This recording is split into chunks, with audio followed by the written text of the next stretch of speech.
third-story window, a courtyard, a pile of manure, and 3 men flying through the air.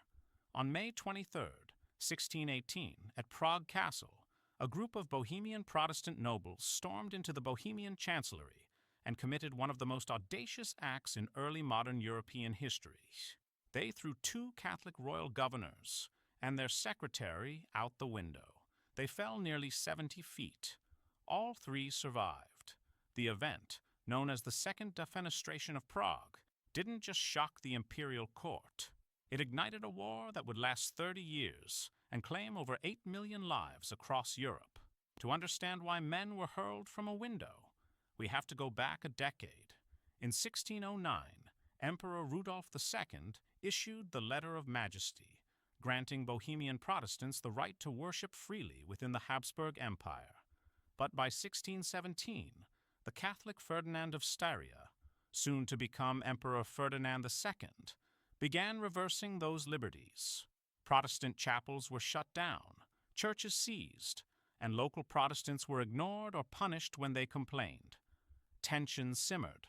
Protestant nobles feared the erosion of their hard-won rights, and rumors of a Catholic crackdown spread.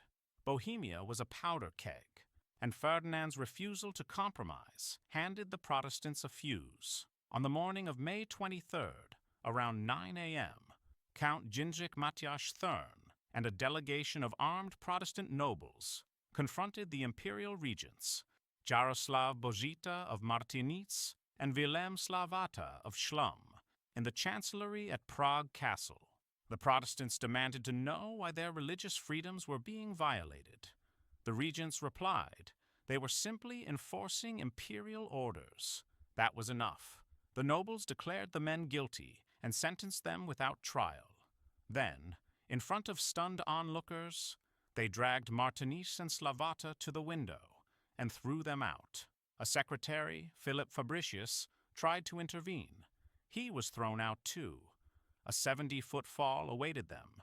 Yet remarkably, none died. Catholics called it divine intervention. Protestants credited the pile of manure in the courtyard. Catholic pamphlets painted the survivors as martyrs saved by God. Protestant writers mocked this, insisting the only savior was dung. Regardless of interpretation, the symbolic power of the act was clear. The Bohemian nobility had literally cast out imperial rule. The 3 men landed hard. Martinitz reportedly fainted from shock. Slavata was knocked unconscious. Fabricius escaped relatively unscathed. Later, the emperor rewarded him with the title Baron von Hohenfall, or Baron of Highfall. But the impact went far beyond bruises. The Defenestration marked the official start of the Bohemian Revolt. Protestant estates across Bohemia rejected Ferdinand II and instead offered the throne to Frederick V of the Palatinate, a Protestant prince. Frederick accepted and became known as the Winter King because his reign lasted just 1 harsh season. In 1620, Ferdinand's forces crushed the Bohemian army at the Battle of White Mountain. The rebellion collapsed. Protestants were exiled, executed, or forcibly converted. Bohemia lost its autonomy, and Habsburg authority reigned supreme.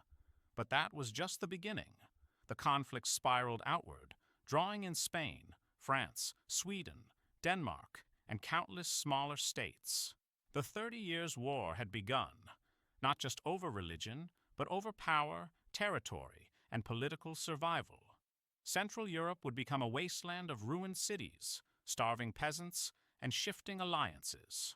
The war's death toll exceeded that of the Napoleonic Wars centuries later. Today, the word defenestration is synonymous with this one event. Rooted in the Latin de fenestra, meaning out of the window, it has come to represent political upheaval by literal means. It wasn't the first time Prague saw bodies thrown from windows. The first defenestration in 1419 sparked the Hussite Wars, but the 1618 version carried far greater consequence. Was it revolution? Rebellion? Desperation? Whatever it was, it marked a violent rebuke of imperial authority. It turned a power struggle into a pan-European catastrophe.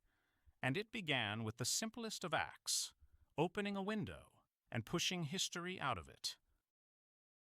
If you liked what you watched, please like and subscribe. We post interesting and crazy stories from throughout history every Wednesday and Saturday. Yesterday's craziness, because yesterday was crazy too.